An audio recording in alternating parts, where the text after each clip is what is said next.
How to hide your country from your YouTube channel. I'm going to tell you how to hide your country from your YouTube channel. Open YouTube Studio in your browser. On the left sidebar, click on Settings, then go to Channel, and under that, click on the basic info. You'll see an option for country of residence. Click the drop down and select None. After that, just click on Save or OK, and that's it. Your country will no longer be visible on your public YouTube profile.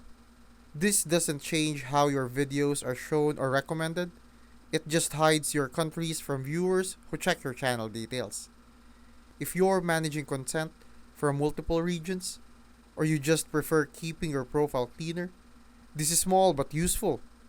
You can always go back and set a country later, just in case you would need to.